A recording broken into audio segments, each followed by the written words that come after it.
Hi everyone, I'm Larry. Um, I haven't made a video in a while or streamed in a while, but I think this is a very important video to make. In this video, I'll be talking about debugging, how to use a debugger. I mean, we've all been there, trying to pick into what a variable looks like, or trying to figure out why a certain logic isn't working, and you open up your editor, you sprinkle it with console.log or you sprinkle it with fmt.Println, depending on what language you're writing. And you just keep on saying, oh, fmt.Println, yeah, console.log, yeah, console.log, oh, this is where I'm at, and whatnot. That makes it feel like you're writing software in the days when Kobo was like the main thing. It doesn't make it feel like you're in 2025, especially as we've advanced with toolings and whatnot. So I'm going to be describing how to use a debugger, how to use a debugger to replace that manual console log process. I mean, there's really nothing wrong with console logging, but where I like to think of programming as an art, and when you make art, it has to be extremely good and whatnot. Like, right, that's how I feel about writing software, not necessarily later with console logs and whatnot. In this screencast, I'm going to be using Go, and I'm going to be using the Neovim editor, but this takes nothing from the context and the description of debugging. It works the same across all editors. If you are using VS Code, if you are using WebStorm, PHP, Storm, Goland, whatever you're using, the debugging experience remains the same. The debugging concept remains the same. So the next step is because we are using Neovim, we have to set up the debugger. I mean, some editors might come with debugging set up by default, but it doesn't mean they have better debugging capabilities because, thanks to Microsoft, there is this debug adapter protocol that they were kind enough to open source. I mean, it's just the way we have LSPs, language server protocols, where, the um autocomplete functionality you get in VS Code, it's almost the same as whatever you get in, say, Z, or as an example, or even Neovim, because this LSP protocol is quite it's quite it's a protocol, right? It's defined. If you get this, you have to return this. It's the same thing essentially. And if you're using Go as an example, there's Go Please. It's a very popular implementation of the LSP in Golang, which is what most projects use. That's why I see if you install VS Code, you have to install Go Please. If you're writing Neovim, you have to install Go Please. That's the same thing with this DAP, debug adapter protocol. Thanks to Microsoft again for this. That's essentially what everyone literally uses. If you look at the implementation, you can see there's Android implementation, there's debugger for Chrome, for Edge, literally everywhere for almost every language you can think of. For almost every language you can think of. If you look at the supporting tools, VS Code, Eclipse, Emacs, Vim, Neovim, Cloud Studio. I mean, this is probably not complete. There are more editors definitely supporting this, but you get the whole idea. Um, so for Neovim, we're definitely going to install. This is the implementation for Neovim. NVDAP. You're going to have to install this. I'm not going to go through all of that here. It's just a way for you to get out of that. But I'm just going to show you what my configuration looks like. So, this is my Neovim configuration. I have this set up here. There are certain dependencies that you might need, the specific one for Go, the UI changes, and just a little bit of configuration, set it up, or make sure it's opened, and just a little bit of key mappings, right? I'll come back to what this key mappings does, but that's literally all you need to set up a debugger in Neovim. If you're using an editor like VS Code, WebStorm, PHP Storm, Golang, they will definitely come with their inbuggers inbuilt because they are more IDEs. But this is literally just 32, 33 lines of code or configuration, and you have a working debugger. So now that we've set up our debugger, as you've seen here, the next step is to actually test run the debugging experience and to move forward. So I would like to introduce this concept or thing called breakpoints. So breakpoint essentially is a way to instruct the debugger to stop at a certain space or a certain line of code. It could be a problematic line. It could be a line you're trying to inspect what value that a specific variable contains. Like as an example, if I wanted to figure out what this h actually contained, let's say I was doing something like if h is equals to Larry's MacBook, right? This if else statement could actually fail, and I wanted to be certain, what the value of h is, even though I was thinking h should be Larry's MacBook. Ideally, I would have done something like this: println h, right? But this, like I said earlier, we shouldn't be doing this. So what you want to do is set a breakpoint here. And if you look at my configuration, I've done this thing called toggle debugger breakpoint, which is this. So you can configure it with as how you want, but I can do mine is space dt. As you can see, there's a B there by the side now. If I come up to this and I type it again, you can see there's a B by the side here. Where my mouse is at here, exactly here. So depending on what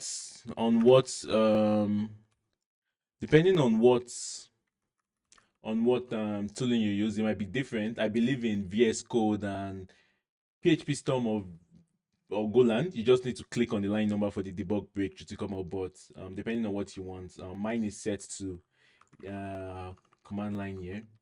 That is just what a breakpoint is. There are much more complicated types of breakpoint, but this is at least the very basic. So when this runs, it would, stop at line 30, and it will show you what error contains, what CFG contains, which is supposed to be a configuration, and you can use that to evaluate if this works or not. Same thing with this and this. So I can go ahead to run this. Say debug. You can see to list a bunch of things here. Then it's running in the background. You can see the bug running here. And yeah, I just set up my laptop again. That's why it's asking for this, but ideally shouldn't ask for that. Um so you can see this. You can see where it stopped at. Exactly our line 30 here where we set the first breakpoint. And you can see the pointer saying, oh, I'm on line 30 right here. And one thing you can see here, you can see this thing called local variables, right? This signal, chan OS signal, which is this, right? It lets you know also this HTTP port that we set here to 3200. It lets you know that it did not change because we did not call any flag pass. We just ran the binary like that. But if you look at this, right, it has stopped there. You can see also the stack, right? So there's something else when you set a breakpoint. Essentially, it stops here. The execution stops here. It no longer continues. You can see stop at line 30. It no longer continues to run. But you want to also, let's say you wanted to figure out what is going on. So you continue running the debugger, right? Continue. And you can see now this local variable stack has actually increased by far.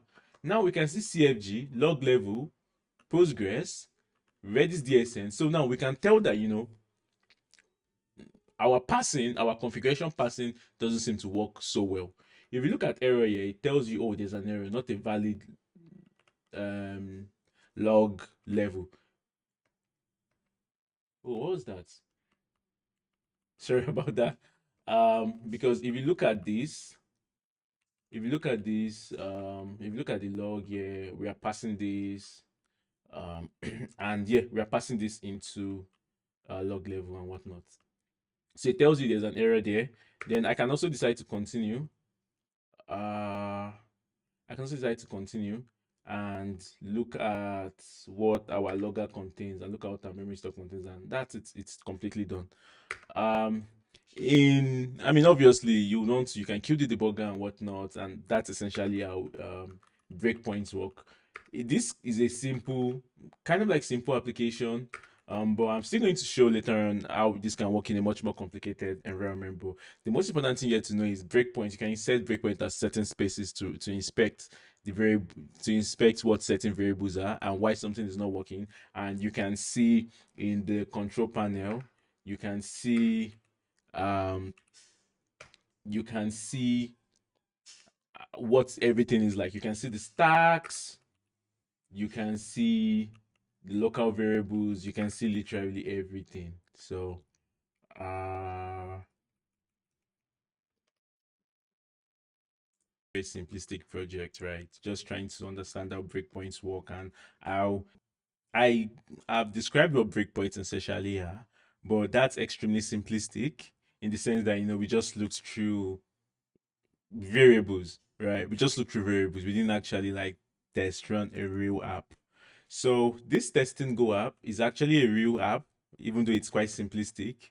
All it does is has two endpoints, three endpoints actually. This one is static, but there's a create endpoint here, create tax item endpoint here, where it gets this data and writes it to a store, right? And if you look at when we looked at the memory store earlier on here, it's writing it to memory. So we're using a memory store here, right? So it just writes it to memory. And it calls store.create. Very simple. It's this is an interface, standard interface, and we can look at the implementation of the memory store here, right? Quite simple, nothing fancy, right?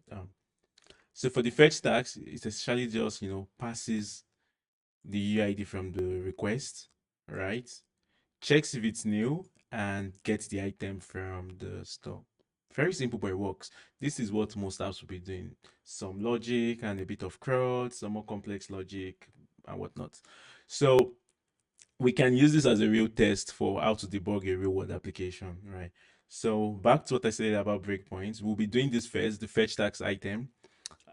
We want to, let's say I start the app first, right? Because obviously I need to get the app, running, right? You need to get the app running. So we can do that from the debug line, from the debug tooling. And let me just move my frame up here so you can see what I'm doing like on the bottom right. Yeah, I think it's better like this. Okay, so the first thing to do is not set any debug line, right? Not set any breakpoint rather. Let's just run the app normally and make sure it works, right? Debug. Let's just make sure it works. There's no configuration, nothing. You can see the logs here. I mean, you can obviously extend this if you want. I made mine small, but you can obviously extend it if you want. Um, uh, then we can do call HTTP localhost 3200, right? Let's say a UUID is, well, I actually don't know any UUID off the top of my head, but let me just try to generate one here. UUID. Okay. Okay, let me just generate this, then use this. Okay, page not found. It should be tags. There should be items here rather. Items. Okay, item not found. Let me pipe this to JQ so we have nice output. Okay. Item not found. This works, right? We can be setting our debugging experience works by default. So we need to set breakpoints. Ideally, I would be, because if I was setting the ID exists in the database, the first thing to do is I need to inspect what the ID from request is. So I'll be setting the breakpoint here just so I can know, and you can see it's dynamic, even though we have something running. Um, Even though we have something running, we can only start. It's dynamic by default. So when people tell you PHP Storm, this is not as great as Neovim, it's just a lie. You can see it's dynamic by default. Um, it's dynamic by default. So we have this. Let me just queue this, right? We have the breakpoint here. Then what else I can do is I can add another breakpoint. I can add another breakpoint here. Sorry, here rather. Just to be certain if we have an error, right? Ideally, we should add the breakpoint here because item not found is the response we're getting. But I mean, I'm just trying to show the possibilities as much as possible. Okay, no, I think I can do that later on. Yeah, I think I should actually do that. Let me try that right now. So we don't use, so what we do is we won't use a real UUID, right? So we can just walk through that. So what I'm going to do is I'm going to run this again, right?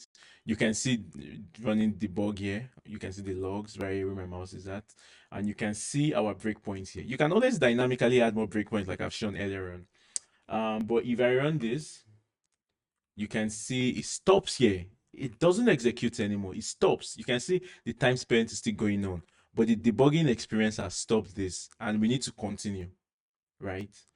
So if you look at this, you can see the locals, store, and whatnot. If we continue this, continue, you can see what we now have is this. We have the ID from request. We can see it ends with B, 121B. We can see this, 121B. And we are certain that is it because obviously it's being passed from here. Okay. Now we have an error here, invalid length UID, because obviously it's not a correct UID. And this is where it is stopping. Now we can inspect the error variable instead of doing fmt.Println error. And if you had done fmt.Println, you'd have had to stop the server, run it again. But that's not happening here because we can be as dynamic as possible. Right. So let me go ahead and add another breakpoint here. Right. Let me go ahead and add another breakpoint here. Let me stop this. And let me run this. Let me run this with the full UID again. Right. Continue. Right. Essentially, we come back here because that's where the request is coming back from. That's the power of debugging. I run this again, continue. We stop at error again. And you can see error is new because that's correct. The UID pattern is correct. And the ID is telling us we have a valid UID. Now, if I continue this again, we have a breakpoint at, oh, is this new?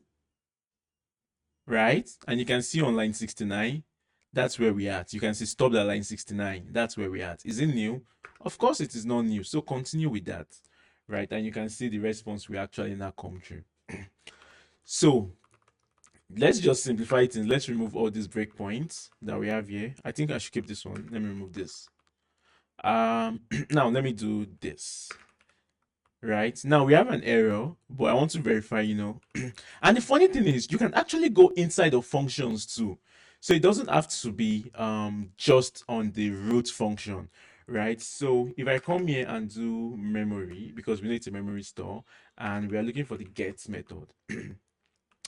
So what I can do here is I can come here and say and set my breakpoint here just to understand what is going on, right, with this item. And okay, why doesn't it exist, right? Because this way it's failing at, right? You can see the item not found, which is just the error it's being returned directly. So it makes sense to add the breakpoint here, and you can go multiple nested levels because once the debugger is running, to just keep on stopping there and whatnot. And all this is running without stopping and starting the server again.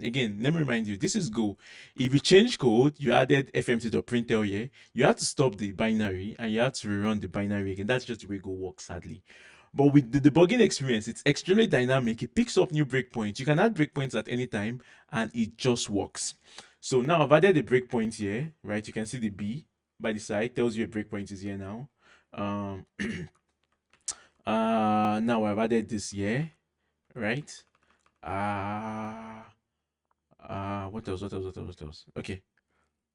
Yeah. Let's test this out. I don't need to do anything else. I just need to rerun this. That's all. Right? We had the first breakpoint, it. Right? Now we need to continue. Continue. You see it automatically came here. Where the next breakpoint is at. That's where it automatically came.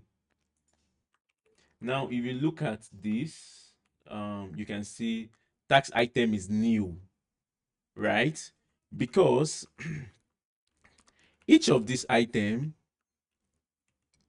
it's a tax item. You can see the types actually match correctly. It says it's new. That's why. So obviously, if you have seen this that it is new, you should be able to deduce that, okay, that's the error. That is why this is not happening. That is why the ID cannot be found in that map, because the map is empty. It's new. So if I do this, continue, it comes back here, right? It comes back here immediately. And obviously, you can decide to look at the item. It's new. Obviously, it should be new. And you can decide to continue. And the response will just be here now. That's the power of debugging. I can decide to say, okay, we've tested this. Let's now test how adding a new tax should work. right? I can decide to say this. Let me add a breakpoint here, right? All this is without starting or stopping any server. It just works dynamically, right? And you can see, if you look here, you can see tax.go. This is where we have all the debugging memory.go, every single thing. So let's test this first where it fails. If I do this, I want to add a new item. I believe this is how you do it. Exposed. I can do D, and I can do let me just put an empty request body, right? Okay, we get here. We look at the rec structure, which is this, right? Then we continue, and it tells us, sorry, invalid request body. Right? Let me just invalid request body. So you can go ahead and sorry, okay, I already stopped that already because you already completed. So I can do this. I can remove this, right? We know that makes no sense. I can do this here, right? I can add a new breakpoint here. And I can run this again. So let me add JQ so the output comes out well. Okay. It never gets here, right? So the breakpoints, the debugger did not kick in because it just never got here. Like the breakpoint didn't stop, the execution did not stop here because it still keeps on failing here. So if I go back here and I put D and I put title line rate test.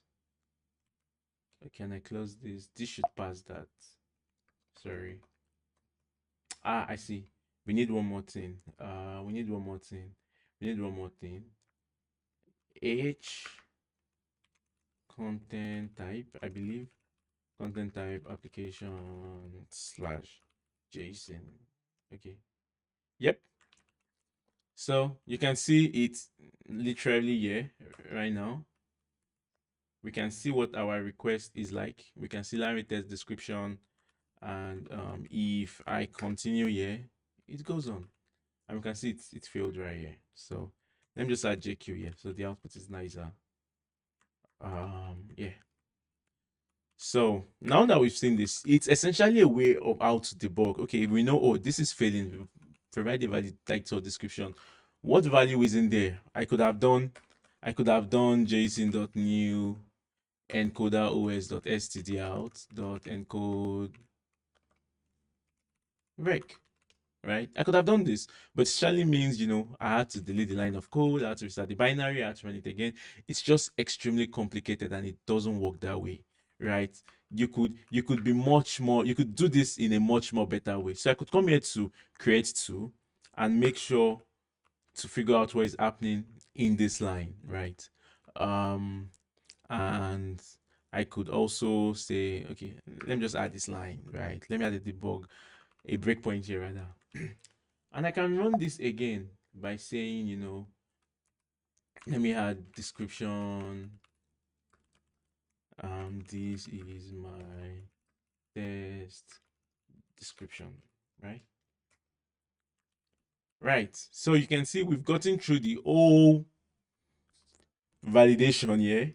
If you look at our local span or pane, rather, you can see line race test. This is my test description. Exactly what we sent in from the call to.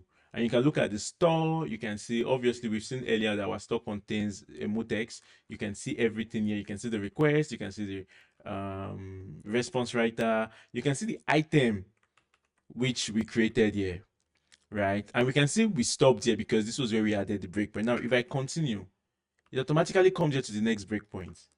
And you can see it says the error is new. That is the error from the last line. Because if we continue here, we can see the error is new from the last line. Which is tax. Yeah.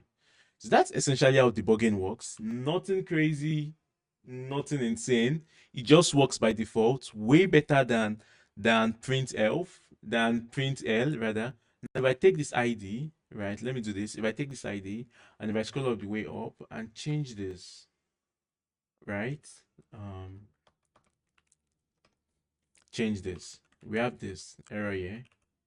We can look at this ID from request. We can see this error. We can see error is new, which is here.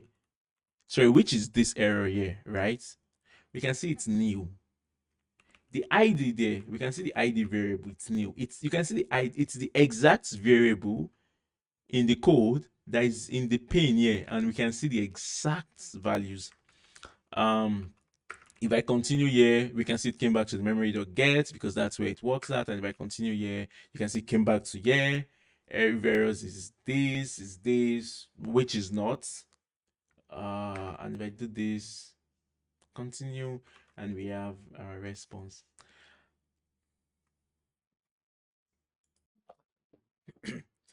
So this is a real example of how debugging works. You need to obviously spend time doing this a few times, over and over again. Play around with breakpoints. It can be dynamic again, like I said. You don't have to stop the debugger all the time, restart the debugger and whatnot. You just start the debugger. You can dynamically add the breakpoints here and there, pick into variables. Just try it out on your next project or your current project actually. If you're tired of Println, I'm tired of Println. I haven't used Println in a very, very long time. I've been using debuggers for a very long time, and it's literally changed the way I think and process debugging and fixes, and getting my fixes done on time. I hope this video is helpful. If it is helpful, please like the video, share it with your friends, and probably subscribe.